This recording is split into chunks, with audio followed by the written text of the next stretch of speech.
क्या आप जानते हैं सबसे बड़ा राक्षस कौन है? कौन है वह राक्षस जिसने देवताओं के पूरे साम्राज्य को तहस नहस कर दिया और उन्हें जमीन पर लाकर पटक दिया, लेकिन फिर भी उसे कोई मिटा नहीं पाया, कोई हरा नहीं पाया? कौन है वह सर्वकालिक सबसे शक्तिशाली राक्षस जिसके सामने सारे देवता थर थर कांपते हैं? वह रावण से भी महान है और महिषासुर से भी कहीं ज्यादा शक्तिशाली। उसके अस्त्र और शस्त्र ऐसे कि देवताओं का उनके सामने खड़ा होना भी असंभव। उनकी चमक से पूरा ब्रह्मांड प्रकाशित होता है। उसके सामने सारे अवतार, सारे देवता हार मान चुके हैं। उस राक्षस की शक्ति ऐसी कि उसे समाप्त करने के लिए कोई अवतार जन्म नहीं ले पाया। देवताओं के सारे प्रयत्न विफल रहे। उसने देवताओं के साम्राज्य को इस संसार से हमेशा हमेशा के लिए समाप्त कर दिया और देवताओं को साधारण मनुष्य बना डाला। क्या आप जानते हैं उस महान असुर को? नहीं जानते तो आज जान लीजिए। वह महान और सर्वशक्तिमान असुर कोई और नहीं बल्कि भीमराव रामजी अंबेडकर यानी बाबा साहेब हैं।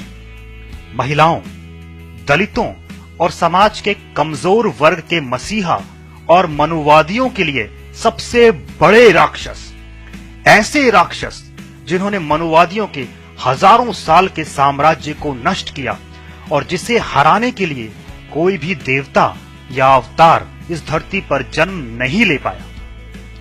बाबा साहेब ने महिलाओं को मनुवादियों के चंगुल से आजाद करवाया और उन्हें इज्जत के हक दिलवाए।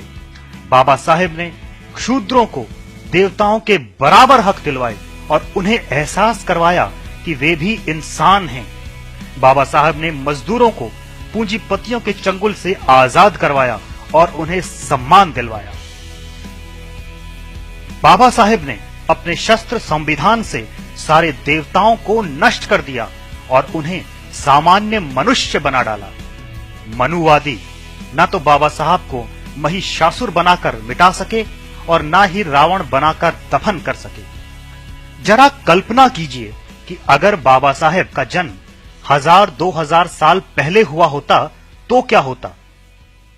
मनुवादियों ने उन्हें सबसे बड़ा राक्षस बना दिया होता और आज हम सब उनको रावण की तरह ही जला रहे होते या फिर महिषासुर की तरह ही उनकी मृत्यु का जश्न मना रहे होते और कोई नया अवतार होता जिसकी हम मूर्खों की तरह पूजा कर रहे होते बाबा साहब को मिटाने की खुशी में। बाबा साहेब ही सबसे बड़े राक्षस हैं मनुवादियों के लिए।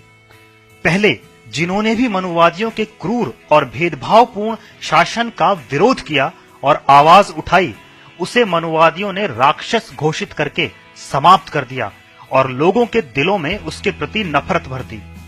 रावण को बुराई का प्रतीक बनाकर मिटा दिया गया और महिषासुर को शैतान बनाकर समाप्त कर दिया गया।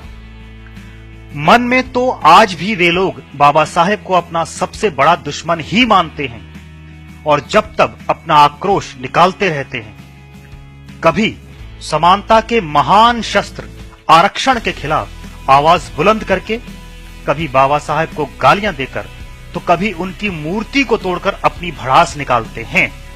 लेकिन अब जितना वे बाबा साहब पर हमला करने की कोशिश करते हैं उतनी ही ज्यादा बाबा साहेब की शक्ति बढ़ती जाती है।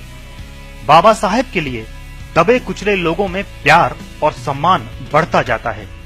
अब मनुवादी बाबा साहेब को राक्षस घोषित करके मिटा नहीं सकते, चाहे वे कितनी ही कोशिश करें और चाहे बाबा साहेब से कितनी ही नफरत करें।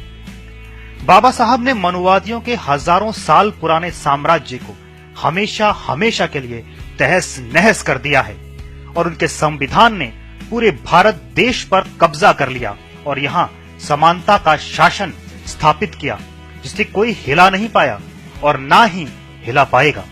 देवता आते रहे, जाते रहे, आते रहेंगे, लेकिन उस महान असुर का स्थापित किया गया शासन कोई भी डिगा नहीं पाएगा। बाबा साहेब अब साधारण लोगों के लिए राक्षस नहीं, भगवान हैं।